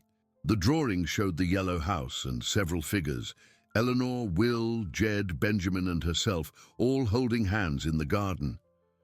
What a beautiful drawing, Carmen said. You're very talented, just like your mother was. My mom knew how to draw. She did, and sing too, and tell stories. Chloe's eyes shone with curiosity. Can you tell me about her? For the next 2 hours, Carmen and Robert told stories about Valerie as a child to Chloe, who listened fascinated to every detail about the mother she could barely remember. They showed photographs, told about favorite games, songs she liked, dreams she had. But as the stories went on, a growing tension took hold of the adults. Everyone knew that eventually the time would come to discuss Chloe's future. It was Robert who finally brought up the subject. Chloe, would you like to come live with us? We can give you everything you need, tell you more stories about your mother, show you the room where she grew up. The question made everyone present hold their breath. Chloe looked around the room, seeing the anxious faces of all the people she had grown to love. But what about Grandpa Jed and Aunt Eleanor and Uncle Will and Benjamin? They understand that you need to be with your real family, Carmen said gently. But they're my family too, Chloe replied with the brutal innocence of children. Can't I have 2 families? The question echoed in the room like a cry for help. Here was a 4-year-old girl who had been abandoned, then saved, then loved, and was now being fought over by people who genuinely wanted what was best for her. Sweetie, Eleanor said, forcing a smile through her tears, sometimes in life we have to make difficult choices. But I don't want to choose, Chloe said, starting to cry. I want to stay with everyone. At that moment, everyone in the room realized there were no easy solutions to complex situations created by the mistakes of adults, and that an innocent child was about to pay the highest price for decisions she never had a chance to influence. Chloe's crying echoed through the room, breaking the hearts of everyone present. The girl had run into Eleanor's arms, hiding her face in her aunt's shoulder as she sobbed in despair, not understanding why she had to choose between the people she loved. I don't want to leave. I don't want to leave you, she repeated between tears. Carmen and Robert looked at each other, realizing for the first time the emotional complexity of the situation. They had arrived at the estate, determined to take their granddaughter home, but now they saw that tearing Chloe away would be as cruel as keeping her from her biological family. Maybe we should talk about this more calmly, Carmen said hesitantly, away from the child. Eleanor nodded, still holding Chloe. Chloe, how about you go play with Benjamin? He's in his crib all alone. But what if you decide things about me while I'm not here? The question showed a precocious maturity that broke everyone's heart. Chloe had learned from a very young age that adults' decisions could change her life completely, and now she felt it was happening again. I promise nothing will be decided without you knowing, Robert said, crouching down to speak with his granddaughter. We just want to understand the situation better. Reluctantly, Chloe agreed to leave the room. As soon as she left, the atmosphere became charged with tension and conflicting emotions. She's clearly happy here, Carmen admitted. It's not what I expected to find. What did you expect? Eleanor asked. A neglected child, maybe mistreated, a situation where it would be obvious that she needed to be rescued. And what if she doesn't actually need to be rescued? Will questioned. What if the best thing is to leave her where she's happy? Robert spoke up firmly. She deserves to know her true history. She deserves to grow up knowing who her mother was, knowing her family. That can be done without tearing her away from here, Eleanor said. You can visit her, tell her stories about Valerie, be a part of her life. But she's not your daughter, Carmen replied. As much as you've taken good care of her, as much as you love her, she has a biological family that has rights over her. And also duties, said a voice from the door. Everyone turned to see Jed standing at the entrance to the room, a determined look on his aged face. Mr. Miller, Robert said, we understand you've grown fond of the girl, but you don't understand anything, Jed interrupted, entering the room. You show up here after 5 years, wanting to take a child you don't even know, without asking what's best for her. We are her grandparents, Carmen protested. And where were you when Valerie needed help? Where were you when she showed up pregnant and desperate, looking for a family that would support her? The silence that followed was awkward. Carmen looked down, knowing Jed had touched a deep wound. We didn't know she was pregnant, she murmured. You didn't know because you didn't want to know. Valerie told me about the fight she had with you before she left home. She told me how she was rejected by her own family. Robert stood up, clearly offended. You know nothing about our family. You don't know the circumstances. I know that a pregnant, scared woman preferred to leave her daughter with a stranger than to go back home, Jed retorted. That says everything about the circumstances. The accusation hit home. Carmen began to cry again, but this time it wasn't with joy at finding her granddaughter. It was with pain at recognizing difficult truths about her relationship with Valerie. We made mistakes, she admitted, but we want to correct them now. Correct them by using Chloe as if she were a second chance to do things right. Stop! Eleanor shouted, interrupting the argument. All of you, stop! You're arguing over Chloe as if she were an object to be fought over.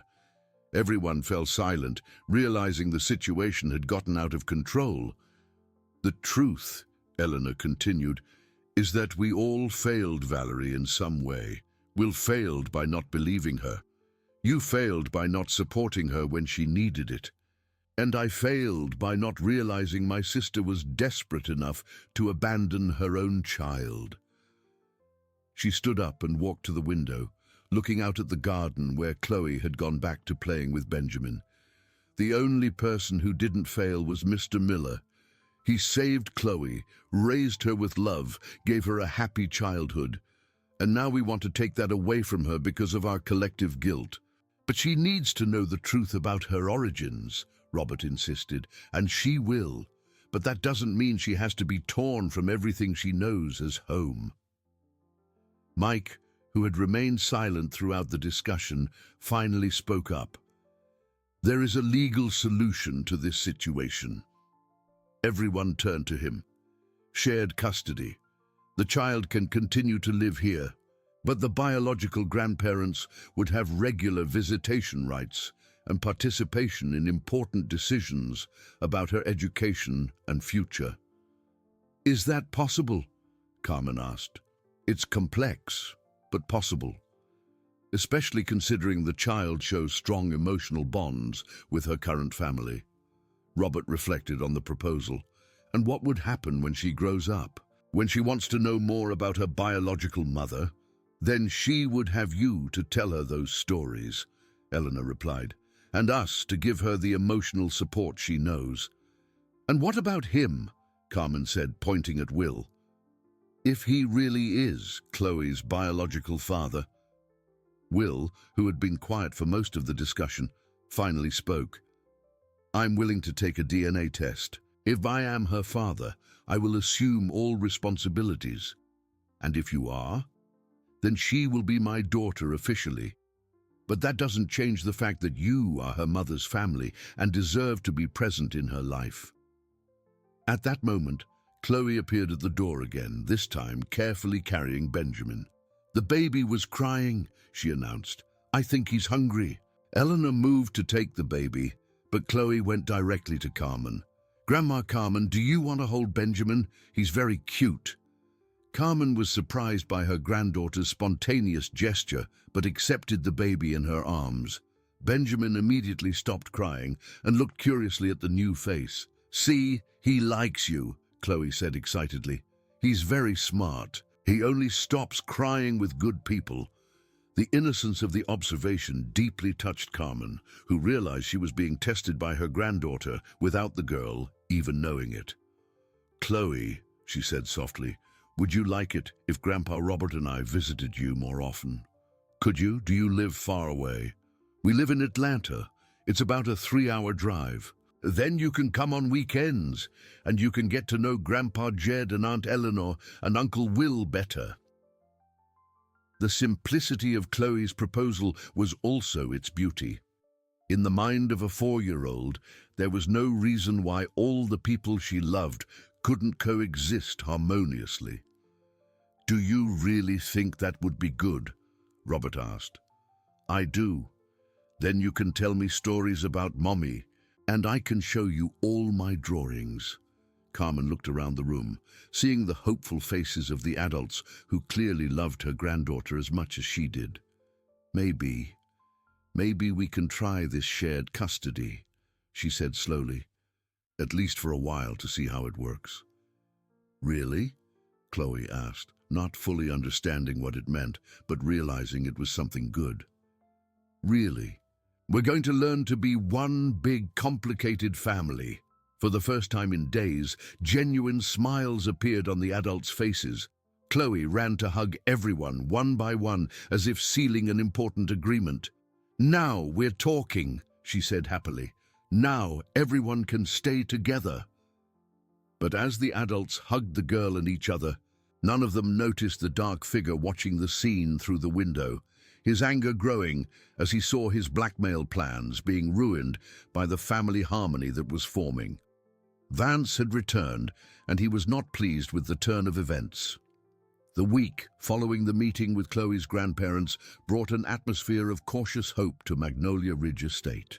Carmen and Robert had returned to Atlanta, but promised to come back the following weekend to begin the shared custody process. Chloe talked constantly about her new grandparents, excited by the prospect of hearing more stories about her mother.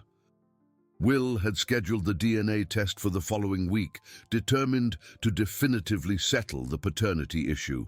Although he feared the result, he knew the truth was necessary for everyone to move forward. Eleanor had proven surprisingly adaptable to the new situation. At first, she feared losing Chloe to her parents, but the shared custody solution had eased her fears, allowing her to maintain the maternal bond she had developed with the girl. Jed, on the other hand, had become more reserved. Although happy that Chloe was getting to know her biological family, he feared that eventually there would be no more room for him in the life of the girl he had raised as his own. It was on a Thursday afternoon, when everyone was beginning to believe the worst was over, that Vance decided to make his final move.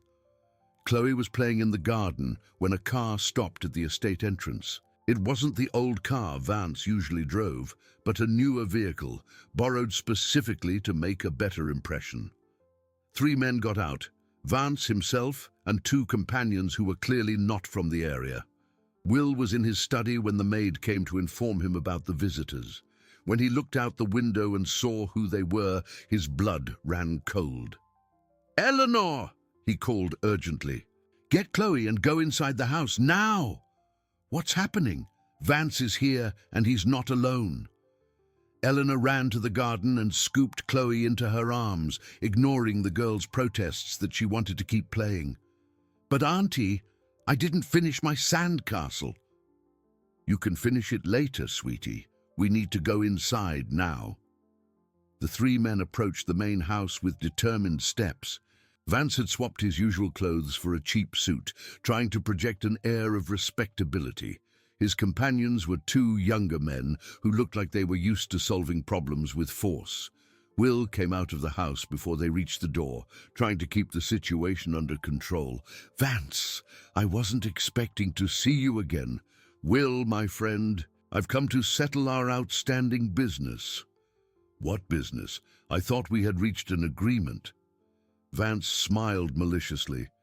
"The agreement was for you to pay me $500,000 and the deed to the property. So far, I haven't seen a single cent. The situation has changed, Vance. The girl's family knows the truth. There's nothing left to hide." "Oh, but there is. There's a lot this family still doesn't know." One of Vance's companions stepped closer to Will, clearly trying to intimidate him. He was a tall, strong man with scars on his face that suggested a life of violence. "What else do you think they don't know?" Will asked, trying to remain calm. "For example, the exact details of what happened to Valerie after she left the estate, the names of the men who assaulted her, and most importantly, where she's actually buried." The last sentence made Will stagger. "Buried? I thought she was found in the river in Atlanta." "That's the story I let old Jed believe, but the reality is quite different." Vance signaled to his companions, who positioned themselves to block any attempt by Will to escape. "The truth is, I followed Valerie when she left here that night. I saw where she went. I saw what happened to her, and most importantly, I know where she is now." "You're lying." "Am I? How about I tell her parents where they can find their daughter's body? I think that would be valuable information for them." Will felt the world spin. If Vance really knew where Valerie was, it changed everything. Her family deserved to know, to have a place to mourn and say goodbye. "What do you want in exchange for this information?" "The same thing I've always wanted. $500,000 and the deed to the property. With an addition, I want you to sign a document transferring the girl's custody to me." "That's insane. You have no right to Chloe. I have more right than you. I saved her mother's life back then. She owes me." "Saved her how?" Vance paused dramatically before continuing. "When Valerie left here that night, she was desperate and lost. I followed her because I was worried. I saw when she went to those men in town, saw when they assaulted her. And you did nothing to help." "I did. After the attackers left, I found her lying in an alley, semi-conscious. I took her to a safe place." "What place?" "An abandoned cabin in the mountains. I tended to her wounds, gave her food and water. She stayed there with me for 3 days, recovering." Will began to realize there was much more to Valerie's story than any of them had imagined. "And then, what happened after?" "She got a little better and said she wanted to see her daughter one last time before leaving for good. I took her to Jed's house, where she said goodbye to the child. And after that?" Vance's face hardened. "After that, she made the mistake of trying to blackmail me." "What do you mean?" "She found out I had some side businesses at the time. Businesses you, as my boss, would have preferred not to know about. And she threatened to tell everything if I didn't help her get out of town with money." A shiver ran down Will's spine. "What kind of businesses?" "Let's just say I supplemented my salary in creative ways. I sold information about the harvests to competitors, siphoned off small amounts of product, things like that." "And Valerie found out?" "She did. And she thought she could use me. Big mistake." The silence that followed was heavy with tension. Vance's companions moved even closer to Will, sensing the conversation was reaching a critical point. "What did you do to her?" Will asked, fearing the answer. What was necessary to protect my interests, and now you're going to do what's necessary to protect yours. At that moment, Chloe's voice echoed from the house. Uncle Will, Benjamin is crying. Vance smiled upon hearing the girl's voice. What a lovely child. It would be a shame if something happened to her because of the adult's stubbornness. The threat made Will's blood boil with rage. If you touch a single hair on that girl's head, you'll what? Call the police? And tell them what, exactly? That you harbored an undocumented child for 5 years, that you hid information about a missing person, that you contributed to the death of a pregnant woman? Will realized he was cornered. Vance had woven a web of blackmail that seemed impossible to escape. How much time do I have to get the money? Until tomorrow at noon. And Will, this time, if you try anything smart, the consequences won't just be financial. Vance signaled to his companions again, and the three began to walk away towards the car. Oh, and one last thing, Vance shouted before getting into the vehicle. If you tell anyone about our conversation, especially the girl's family, the deal is off, and then everyone will know exactly where to find Valerie Mason's remains. The car sped away, leaving a cloud of dust on the road. Will stood on the porch, trembling with anger and despair, realizing he was about to lose everything he had built in his life. From the bedroom window above, Chloe watched her uncle with curiosity, not understanding why he seemed so sad after the visit from those strange men. The night following Vance's threat was the longest of Will's life. He spent hours pacing his study, trying to find a way out of the impossible dilemma he faced. He didn't have the money Vance demanded, and even if he did, handing over the estate would destroy his entire family's future. Eleanor had noticed her husband's distress and tried several times to get him to tell her what had happened during the visit from the strange men. But Will refused to talk, fearing any revelation would put Chloe in more danger. At 2 in the morning, unable to find a solution on his own, Will made a desperate decision. He picked up the phone and called Mike, the private investigator. Mike, sorry to call so late, but I urgently need your help. Will, what happened? Vance came back, and this time he's making very serious threats.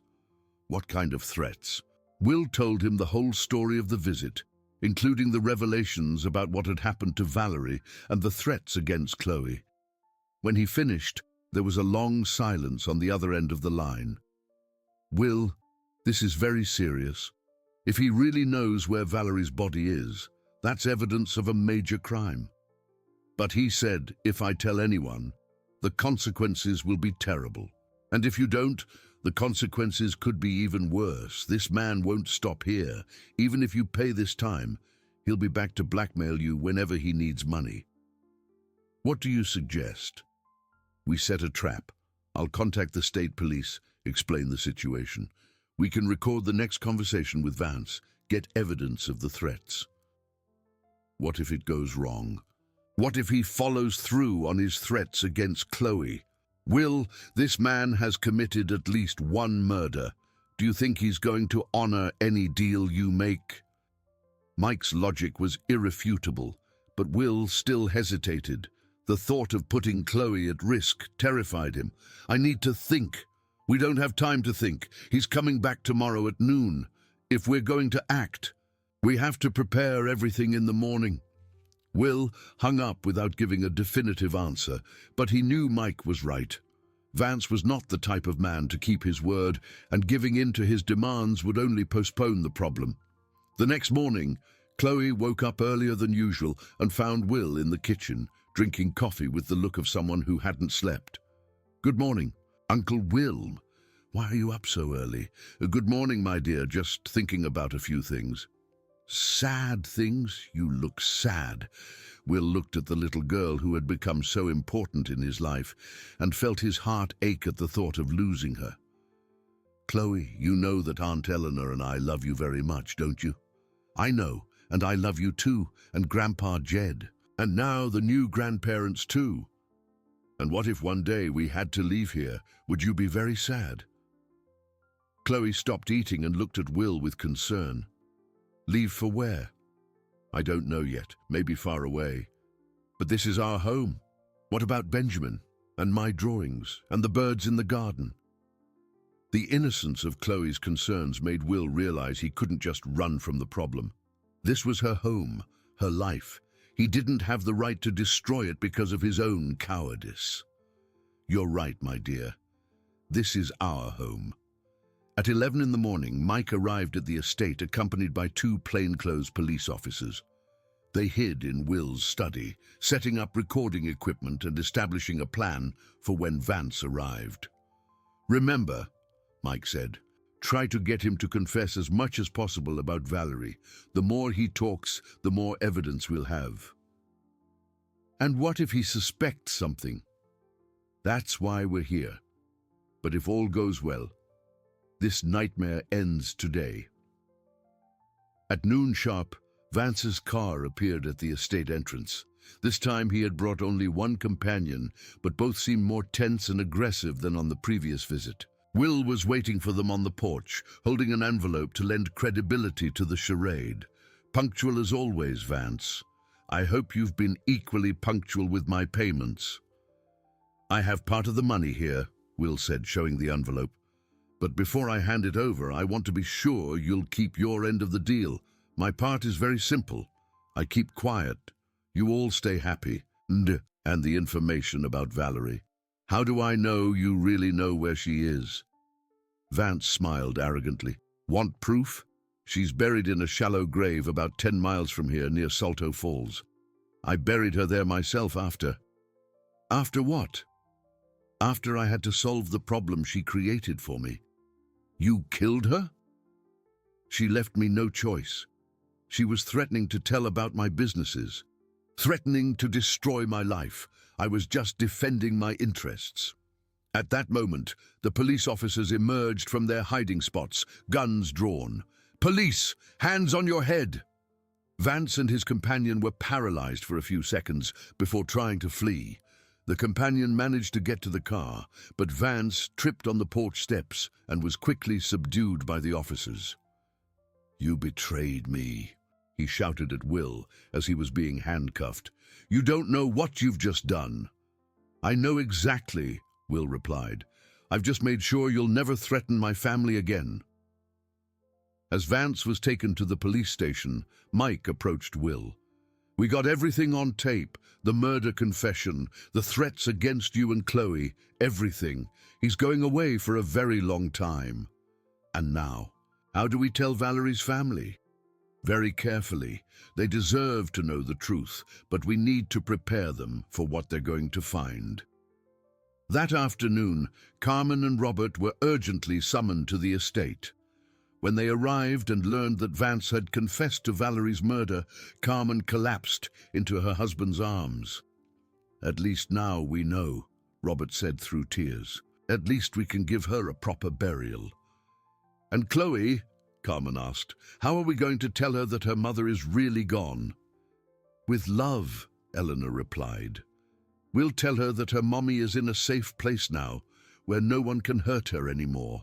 When they told Chloe, an adapted version of the truth, that they had found where her mother was resting and that now she could visit her whenever she wanted, the girl reacted with surprising maturity. So I can bring her flowers? You can, my dear, Carmen said. We can plant a beautiful garden for her. And can I tell her about my new family? About how happy I am? Of course you can. That night, after Chloe fell asleep, the adults gathered on the porch to process everything that had happened. The nightmare was over, but the emotional scars would take time to heal. And now, Jed asked, where do we go from here? Forward, Will replied, taking care of Chloe, honoring Valerie's memory, and being the family she deserves to have.